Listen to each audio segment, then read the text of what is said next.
In a small, fog-draped village, there was a clockmaker named Elias, renowned for crafting timepieces that seemed to hold the essence of life itself.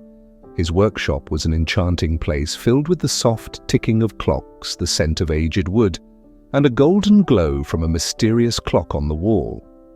A clock that had no hands. One autumn morning, a restless young man named Leo arrived at Elias's door. "Master Elias," he said, his voice trembling with a mix of eagerness and desperation. "teach me to master time. I want to control it, use it, make it my own." Elias studied the young man, a smile playing at the corner of his lips. "You cannot control time, boy, but you can learn its rhythm. If you wish to learn, you must begin by repairing that clock." He pointed to the handless, dusty clock that sat in the corner. Leo frowned. "But it has no hands. How can I fix what doesn't show the hour?" You will find the answer not in the gears, but in yourself. Come back to me when you understand. For weeks, Leo toiled over the clock. He tried to add hands, replace the gears, polish its surface, and even build a new mechanism, but nothing worked. Frustration consumed him. Elias appeared from the shadows, his voice calm yet firm. Tell me, Leo, how have you spent your days? "Working on this clock? Every waking moment. I've done nothing else." Then you have learned nothing. Time is not in the hands or the gears. Time is in how you live. You waste it chasing perfection, while the moments that matter slip away unnoticed. Confused but intrigued, Leo began to observe the world beyond the workshop. He took walks through the village, speaking to its people. He helped an old woman carry her firewood and sat by the river, watching the leaves drift on the current.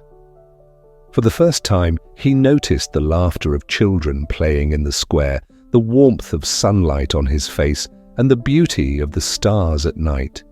One evening, as Leo polished the clock absent-mindedly, lost in thought about the people he had met and the lessons they shared, something extraordinary happened. The clock began to tick. Startled, Leo called for Elias. "Master, it's working. But how? I didn't change a thing." Elias smiled, his eyes twinkling. Ah, but you did. You stopped chasing time and instead you lived in its flow. This clock measures life itself. It ticks when the moments are meaningful. And now, so does your heart. Years later, Leo took over the workshop, and the handless clock remained on the wall.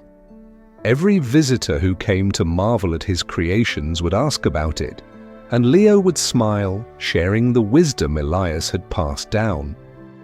Time cannot be controlled or hoarded. It can only be cherished in the moments we are given.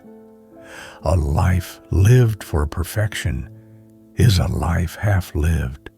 True wealth is found in the time you spend with others, the joy you bring, and the love you share. The clock became a symbol of the village, reminding everyone who saw it to stop, breathe, and live fully in the present. If you enjoyed this story, don't forget to subscribe for more timeless wisdom. Join us on this journey. Your next lesson is just a click away.